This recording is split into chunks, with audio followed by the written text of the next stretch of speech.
Masha and the Bear adalah serial animasi populer yang berasal dari Rusia. Serial ini menceritakan tentang petualangan seorang gadis kecil bernama Masha dan seekor beruang coklat besar yang bernama Misha.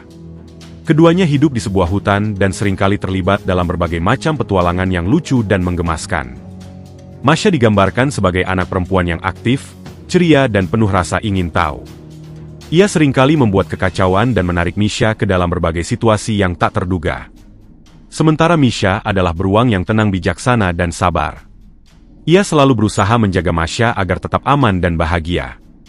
Namun di balik serial Masha and the Bear ini, muncul sebuah kisah yang diklaim menjadi inspirasi dari serial lucu ini. Tak tanggung-tanggung. Bahkan cerita di balik serial ini memiliki kisah yang begitu tragis. Tapi kami tak begitu saja percaya dengan cerita yang beredar tersebut.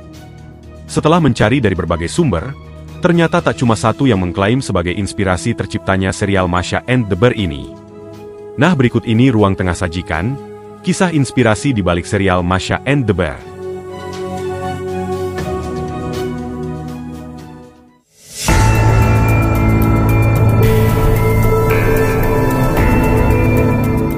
Menurut cerita yang beredar, adanya serial Masha and the Bear merupakan sebagai momen memperingati gadis kecil yang bernama Masha.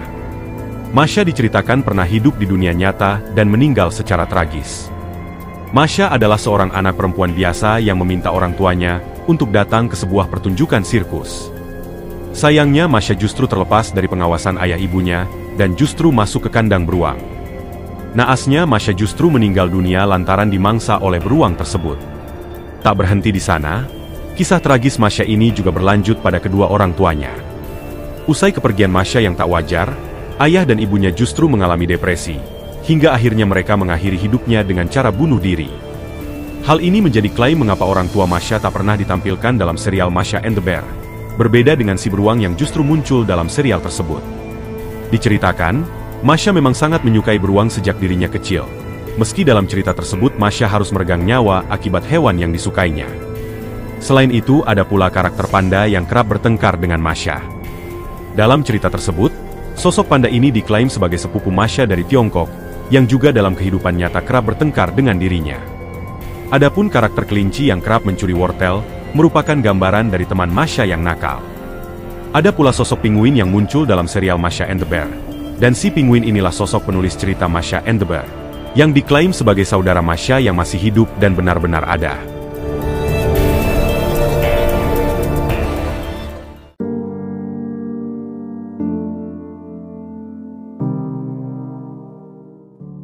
Dikutip dari Brilio.net, serial Masha and the Bear merupakan adaptasi dari cerita rakyat Rusia dengan judul yang sama namun cerita yang berbeda. Dalam cerita rakyat tersebut, Masha tinggal bersama kakek dan neneknya. Suatu hari, teman-teman Masha mengajaknya masuk ke dalam hutan. Saat dalam perjalanan, Masha terpisah dengan teman-temannya dan ia pun tersesat. Setelah berjalan mengelilingi hutan, akhirnya Masha menemui sebuah rumah. Masha masuk ke dalam rumah tersebut dan ternyata ada seekor beruang di dalamnya. Beruang tersebut menangkap Masha dan mengatakan bahwa beruang tak akan memakannya jika Masha ingin bekerja untuk si beruang. Akhirnya, selama beberapa waktu, Masha bekerja untuk beruang, mulai dari memasak hingga membersihkan rumah. Suatu hari, Masha rindu dengan kakek dan neneknya. Masha lantas membuatkan kue untuk mereka, dan menyuruh si beruang untuk membawakan kue tersebut kepada kakek dan neneknya. Namun dengan syarat bahwa Masha selamanya harus menjadi pembantunya. Beruang setuju dan mengantar kue tersebut. Karena Masha anak yang cerdas, ia menyusup masuk ke keranjang kue yang dibawa beruang. Beruang yang tak menyadari, lantas membawa keranjang roti tersebut menuju ke rumah kakek dan nenek Masha, yang padahal di dalam keranjang tersebut ada Masha yang tengah bersembunyi. Keranjang roti itu pun sampai di rumah kakek dan nenek Masha. Akhirnya Masha terbebas dari beruang dan dapat bertemu dengan kakek dan neneknya lagi. Cerita rakyat tersebut menjelaskan bahwa Masha adalah anak yatim piatu yang dirawat oleh kakek dan neneknya, yang menjadi alasan mengapa orang tua Masha tak ditampilkan. Kisah tersebut yang kemudian diangkat menjadi serial animasi, lalu dibuat dengan karakter yang lucu tanpa pemeran antagonis.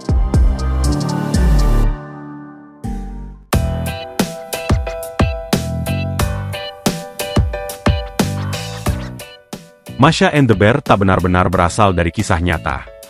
Namun karakter ini memang terinspirasi dari orang sungguhan. Pada tahun 1990-an, kreator Masha and the Bear, Oleg Kuzovkov tengah berlibur di pantai. Ia kemudian melihat seorang anak perempuan yang menyita perhatiannya. Anak itu sangat bersemangat sehingga ia mudah akrab dengan banyak orang.